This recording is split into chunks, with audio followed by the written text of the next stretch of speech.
Naghayag na rin ng pagkadismaya ang ilang mambabatas sa nangyayaring panggigipit ng Kamara sa Office of the Vice President. Di na makatarungan nila ang nagiging direksyon ng umano'y in aid of legislation na ginagawa ng mababang kapulungan ng Kongreso. Si Troy Gomez magbabalita. Kumalma ang ilang mambabatas sa ginagawang pang-aatake ng Kamara kay Vice President Sara Duterte. Ito'y matapos ipag-utos ng Committee on Good Governance ng Kamara na ikulong ang Chief of Staff ng pangalawang Pangulo na si Attorney Zulaika Lopez sa isang correctional facility batay sa isang contempt order. Si Lopez ay una nang na-detain sa Kamara matapos ma-cite in contempt dahil sa umano'y undue interference sa isinasagawang investigasyon ng komite sa confidential funds ng Office of the Vice President. Para kay Senador Ronald Bato de la Rosa, di makatarungan ang ginagawa ng Kamara kay Lopez. Ipinunto ni Bato na dating PNP chief na wala siyang nakikitang dahilan para ikulong si Lopez sa isang correctional facility na lugar para sa mga convicted criminal. Hindi pa man lang nagiging accused, no? Hindi pa napailan ng kaso. Kung i-treat mo parang convictado na dadalhin mo sa Women's Correctional. Women's Correctional Facilities a place for convicted criminals. I've been the Director General of Bucor at alam ko kung anong sitwasyon dyan sa loob. Yan ay kulungan yan ng mga serving sentence, convicted felons serving sentence. Kinustyon din ng senador kung bakit kailangan dalhin sa ibang lugar si Lopez, gayong may sariling detention facility naman ang Kamara para sa mga napatawan ng contempt. Magpakuntip-kuntip kayo ng tao tapos hindi nyo kayang bantayan dyan sa inyong facility. Meron man kayong facility for contempt persons, di ba? For persons cited in contempt, you should have your own facility dyan sa Kongreso para bantayan ninyo. Bakit nyo dalhin doon? Maging mismong si Congressman Rodante Marcoleta ng Sagip Party List ay di rin sang-ayon sa ginagawa ng kanyang mga kasamahan sa mababang kapulungan ng Kongreso. Ayon kay Marcoleta, na sa 17 taon niya sa Kongreso ay ngayon lamang siya nakasaksi ng ganitong pangyayari. Kinisyon ng batikang mambabatas at abogado kung ang kanilang ginagawang investigasyon sa opisina ng pangalawang Pangulo ay in aid of legislation nga ba o in aid of persecution.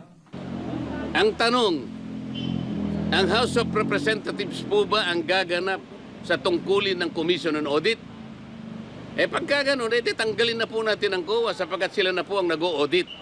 Wala po sa tungkulin namin ang mag-audit. Binigyang diin naman ng mambabatas na kung ang layunin nga ng kanyang mga kasamahan sa Kamara ay mag-imbestiga in aid of legislation sa confidential funds, ay dapat hindi lamang ito nakatuon sa opisina ng Vice Presidente.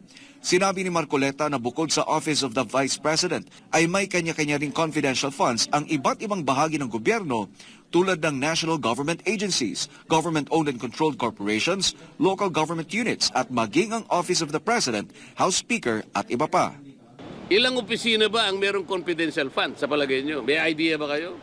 Wala pong nagtataka sa atin kung bakit ang pinipilit na isolate lang, ang pinipilit na gisain lang, Office of the Vice President. At saka yung DepEd na kung saan ay naglingkod siya bilang secretary. Paano po yung iba? In aid of legislation po ba ito? O in aid of persecution? Kaya nyo na pong mag-conclude Ang linaw po nito Paalala naman ni Marcoleta sa kanyang mga kasamahan na kailanman ay di mandato ng mababang kapulungan ng Kongreso ang mag-audit. Dapat ipaubayan na lamang ito anya sa Commission on Audit o COA. Hindi po namin trabaho ang mag-audit. Yun pong audit observation memo o kaya notice of disallowance. By their very nature, ito po'y confidential. Confidential po Bakit po ang House of Representatives kukunin nila po yung mga dokumento at sila mismo ang gagawa ng gawain ng COA? Ang ibig bang sabihin, gagawa po ba sila ng batas para i-abolish na po ang COA? Nanawagan naman si Senador Bongo sa mga mambabata sa Kamara na hinay-hinay lamang sa pag-cite ng contempt sa mga resource persons. Anigo, hindi na nagiging productive ang mga ginagawang investigation in aid of legislation dahil sa kanilang pananakot. Balikan sana natin ang mga House rules pagdating sa investigations in aid of legislation, lalo na po ang mga grounds for citing resource persons in contempt. Hindi po ito dapat naabuso bilang isang mambabatas at bilang mamamayang Pilipino, nakikiusap po ako, please stop harassment. Nalulungkot din si Go sa nangyayaring harassment kay VP Sara dahil sa nadadamay ang mga ordinaryong tao. Mas makabubuti din anya kung magkasundo at magtulungan na lamang ang dalawang panig para sa paglutas sa mga problema na kinakaharap ng ating bansa. Noong panahon ni Pangulong Duterte, wala pong ganong nangyayari.